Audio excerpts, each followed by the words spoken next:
Welcome to In the World of Winooski. This week we are going to learn about the Winooski Partnership for Prevention, an organization that works to prevent substance abuse by educating and empowering Winooski. I'm joined by Executive Director Kate Nugent, who's going to share a little bit about the work that they're doing and why it's important. So welcome to the show, Kate. Thanks for having me, Kristine. Happy to have you here. So please introduce yourself. Tell us a little bit about, give us some background on the partnership. Nice. Well, as you said, I'm Kate Nugent, and I've been the executive director for, this is my 11th year with the organization. And it's always a really rewarding and challenging and interesting experience doing this work. And I think the more I do it, the more inspired I get. And I just think about the potential for human achievement and how health really underpins all of that. And so I think that that is what is kind of the thread that goes through all of this work. Yeah, and for the city of Winooski, the vision statement that we have as a city based on our community's vision and community feedback highlights having a safe, healthy, connected community as part of our vision of what a good Winooski should be. Mm-hmm.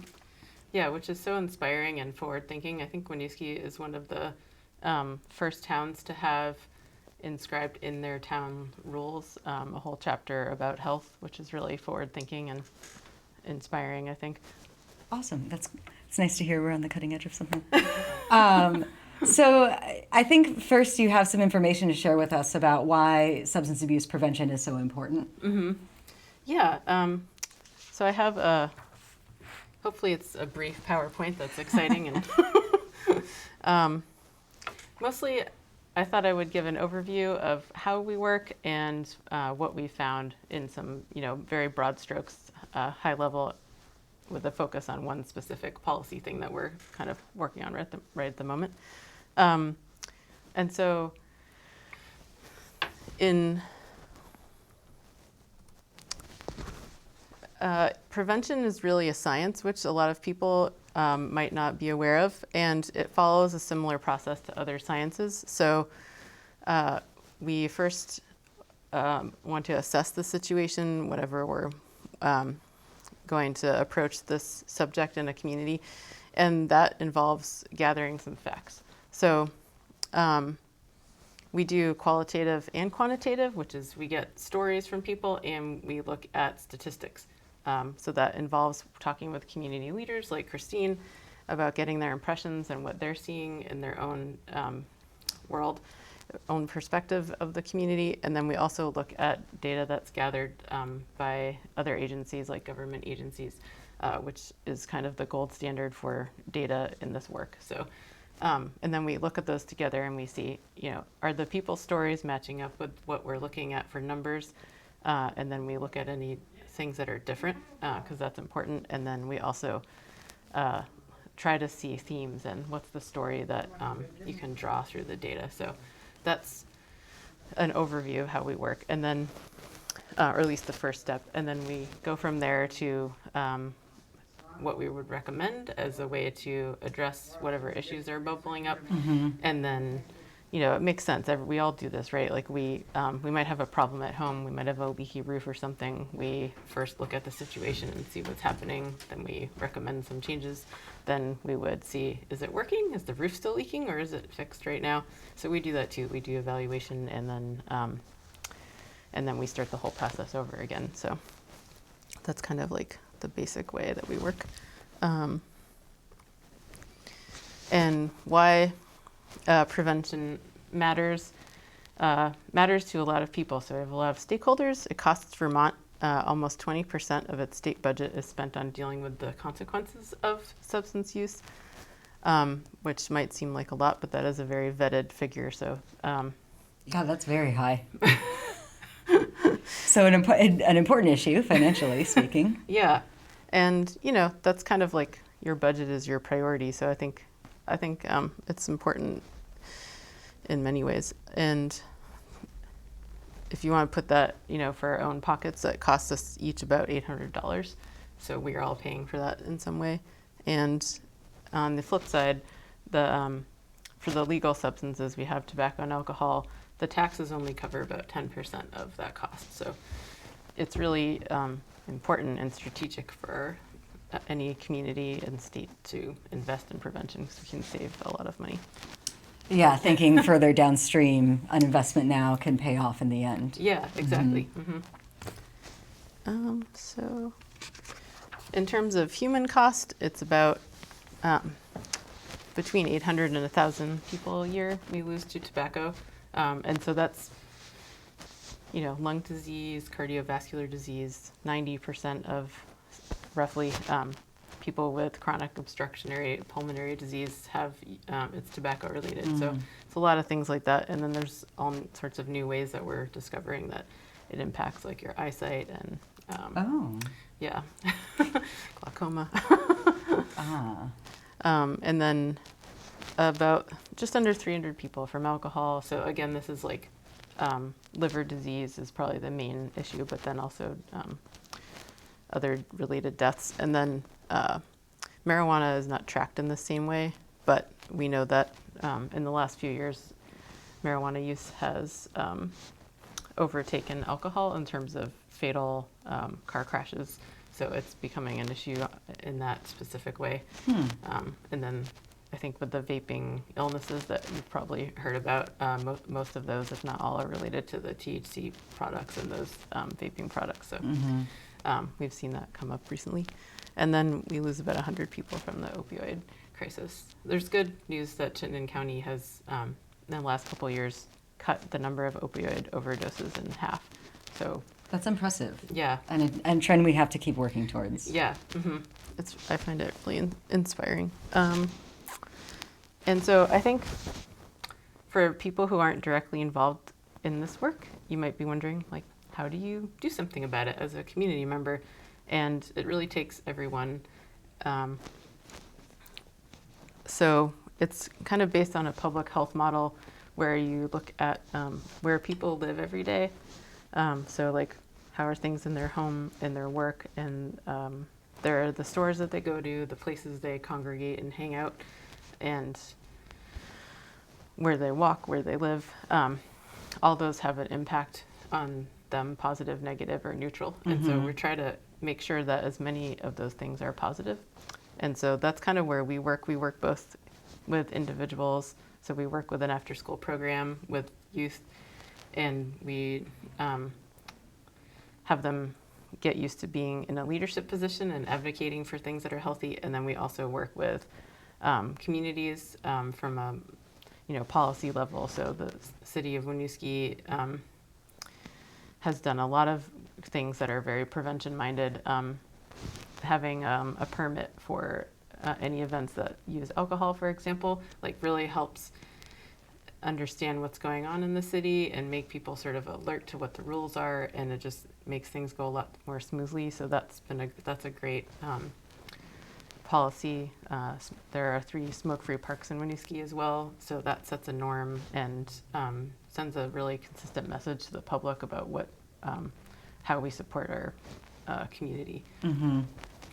And I know you frequently share information with us, with the leadership at the city, so that we can kind of stay abreast of, what is the landscape right now, or here's some developing information, or things to consider. So Yeah. we appreciate that. Yeah.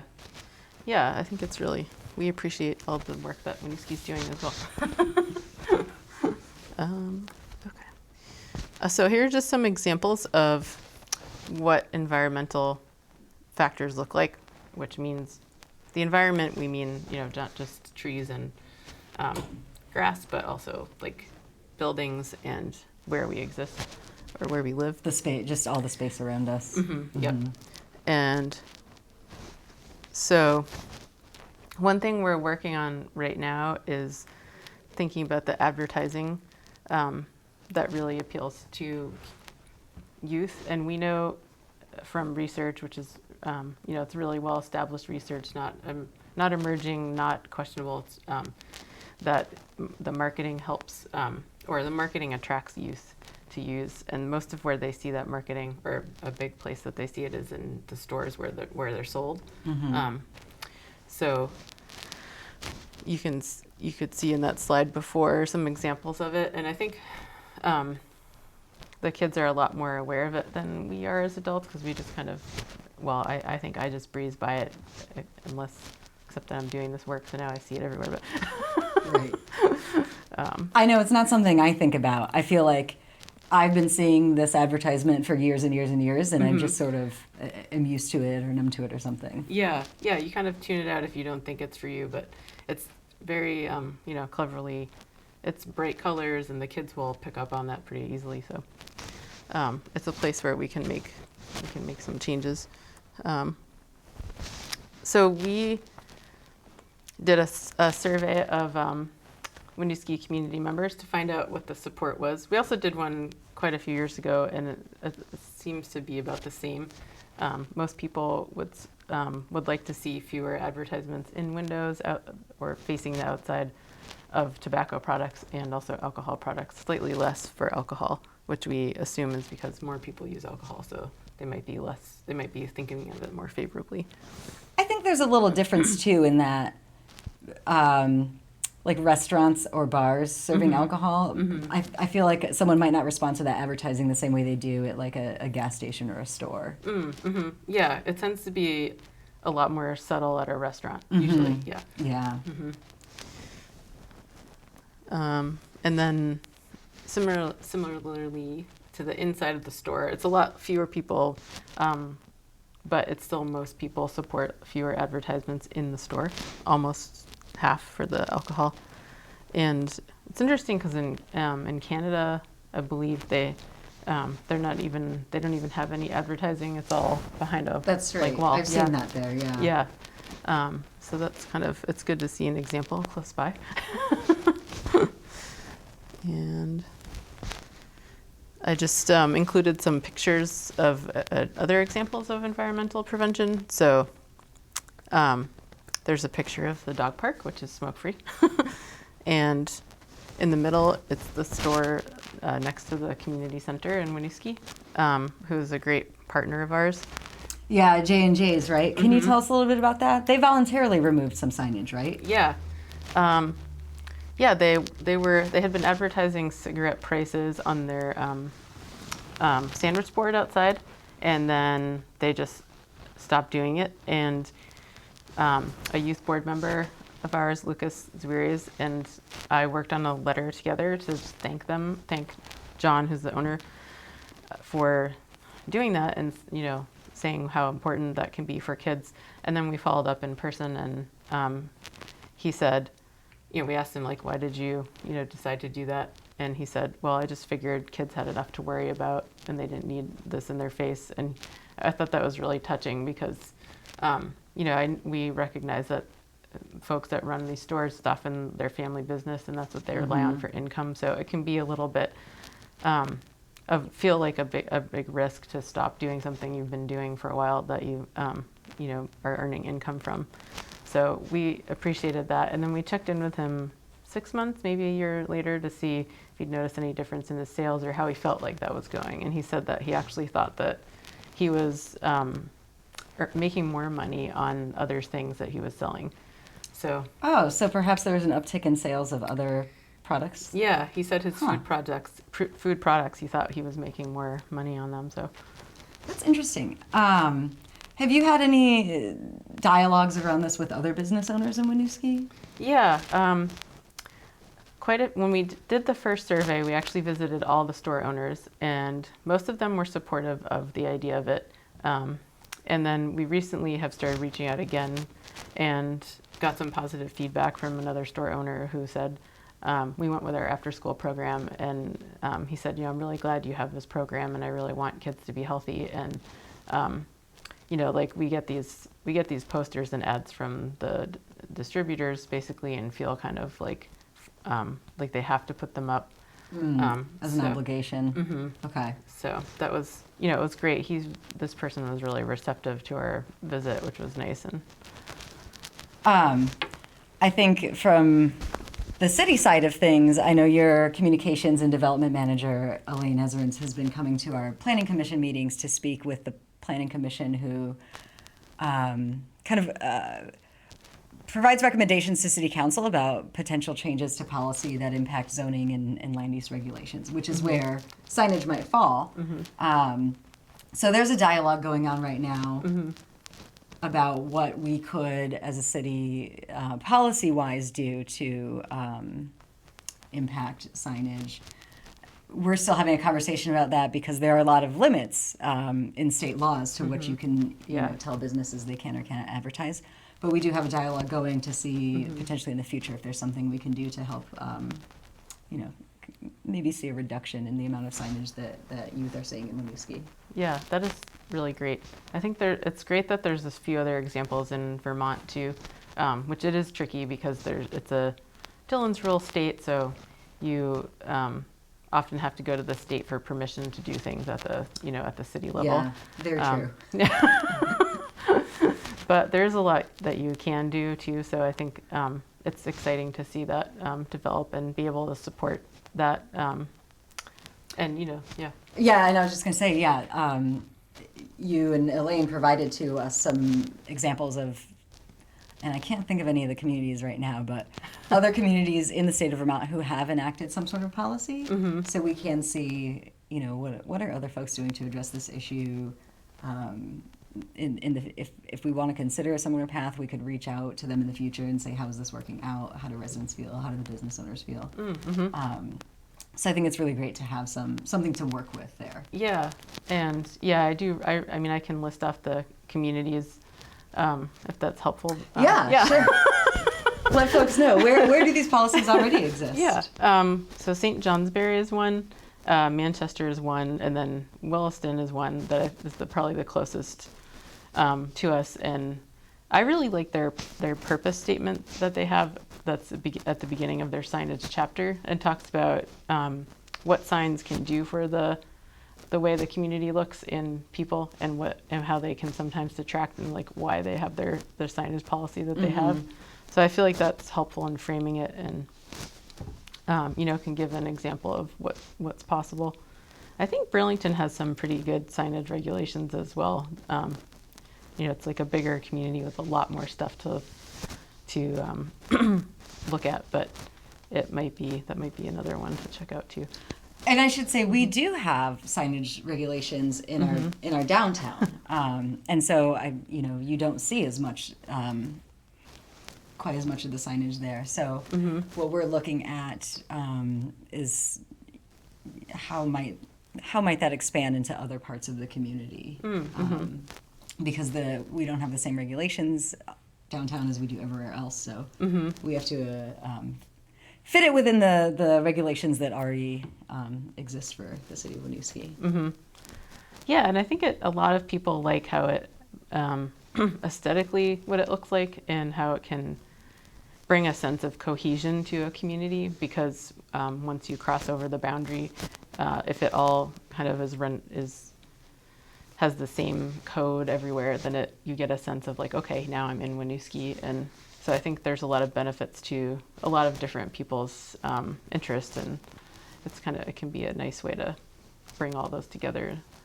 Yeah, it's a multifaceted issue, but I think the substance abuse prevention in youth is a pretty key driving factor to consider something like this. There's a real win there if we can do something to reduce rates. Yeah, we'll save the community in the long run.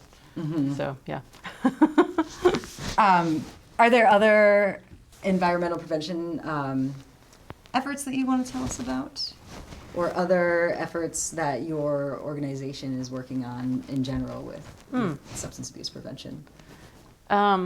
We are looking at schools and how close they are to some of these places, how accessible substances are to the schools. And then we also look at just kind of how marketing in general happens and provide that kind of information to the community. I can show you some examples of that. So in our after-school program, which focuses on individuals, but then those individuals gain skills that they can then apply and have an impact on the whole community.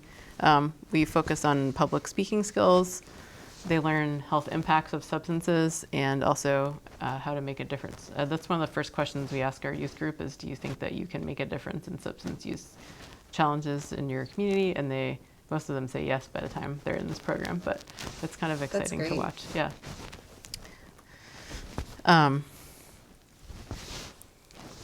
And, we talk about that we can do it and what's happened since the 70s. There's been a lot of learning that's happened in the prevention community, but we have reduced most substance use to about by 30%. We've reduced it a lot since the 70s, and 30% of adults don't use any substances. Some of that has ticked back up because the technology has changed and there's more products and new products and things are getting, there's some new challenges, but that's kind of that. And so here's just some examples of marketing that we adults might not notice, but you can imagine what the message is when you see teddy bears on top of the Marlboro display. I was looking at this photo thinking, what am I supposed to see here? That is interesting. Yeah. If you've ever hung out with a child, they will point at the teddy bears immediately and say, can I have one of those? And then that association, teddy bears are harmless. They're next to the tobacco products. So it's just like, starts to send that message. One of the things that's kind of in discussion right now is the flavorings in the e-cigarettes and also other products. And as you can see here, it's the image of watermelon. So you can imagine who that appeals to. If you never have tried this product, that might be a great way to try it because it feels familiar and it will taste good. And most youth actually report that they've tried, the first product they ever tried was a flavored product. So there has been some developments in the regulation of that, but then there's also copycat companies that are coming up with new flavored products. So it's like a constant effort. This is just a map of Winooski or it's not an entire map, but just shows you an example of some of the types of signage that tends to appeal to kids, and it's very bright and they can see it from the street. It's definitely at eye level for them. Yeah, good point. And then almost half of schools are near at least one tobacco retailer. I think this one's really interesting because it's definitely marketing to women, and I don't think most people know that alcohol is like it causes breast cancer. So there's a lot of, we call it pink washing, but. That's clever. Yeah. That's interesting then, using breast cancer awareness to advertise alcohol, which could be a cause of it. Yeah. Actually, I had that number at the tip of my head, but it's like 16% of breast cancers, or 40,000 of them a year, caused by alcohol. Oh, wow. That's significant. Yeah, and 7 other cancers as well, but this is the one everyone likes to look at or think about. And then that's another thing is just that, again, we've talked to high school kids about their impressions, and that's one quote that I find kind of telling. Like, you can get it practically anywhere. So, I think that's another great empowering question for communities is, what do you want kids to see everywhere? What would you want that to say 5 years from now? What can you get everywhere? Bananas? And that's just one fact, but I found that telling, that students who've been exposed to beer displays in grade 7 predicted onset of drinking by grade 9. Some impacts of alcohol use in youth that you're probably familiar with. And then this is just another slide that is pretty striking for how youth-friendly it is. Crayons. Yeah. It's also interesting to me, too, in interactions that I've had with youth in Winooski or just generally, that, cigarettes and classic like older tobacco products are sort of frowned upon and they think they're gross and they're not interested in it, but they're completely interested in the vaping and the juuling and don't really conflate the two as being the same thing. Yeah, it's a brilliant marketing tactic. They definitely, we had students in our youth program who were really concerned about their peers actually, because they said they don't know that they're tobacco products. They don't know there's nicotine in them or that you can get addicted or that there's anything harmful in it at all. So they actually initiated a poster campaign where they made posters and put them up around the school. And then they put some up that we had gotten from somewhere else as well to try to raise awareness about that. That's awesome. Yeah. Well, and I think even for adults, I know some folks who have switched from traditional tobacco products to vaping with the idea that it's healthier. But actually no one that I've spoken to is really certain of that. None of us can think of a research study or anywhere we've seen confirmation of, here's how the two products compare to each other.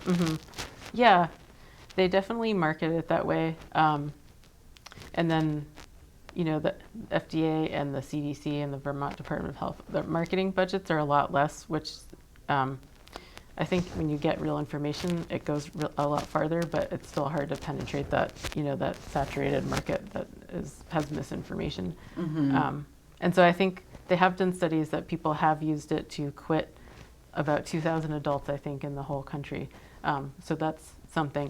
But then the bulk of it is youth who start with electronic and then move to regular tobacco. Yeah. So the impact you can see is a little disproportionate. So thanks for coming in to share this information, give us an idea of why this work is important, what the impact is on our community, and how we might be involved. How can folks learn more or get more involved if they want to? Great question. I have a slide for that. There's some important facts. You can always start at our website or send us an email and give us a call. We have a community dinner coming up tomorrow night, actually, so 5:30 to 7. So if you want to stop by and learn a little bit about our work and get some free, delicious Papa Frank's food. Oh, yeah. So that's going to be at the O'Brien Community Center. How frequently do you have those? These are regularly occurring. Yeah, we have them about 7 times a year. We take a break in the summer and December. Awesome. And we try to push that information out too. So if you're following any of the city's regular channels, you can be alerted to those things. I unfortunately am flying tomorrow night, so I'm missing this one. I usually try to make it to It'll be better them. food than on the airplane, I can guarantee that. I imagine so. And your website, winooskiprevention.org, you're based actually out of the community center. That's where your offices are. So very accessible to us as a community. I really want to thank you for your time this evening, for sharing this information with us, and let folks out there know if they want to learn more, please reach out directly to the partnership or to me, anyone at the city. We are happy to stay engaged. So thank you so much for coming tonight, and for helping us with another episode of In the World of Winooski. Thanks for having me. It was great.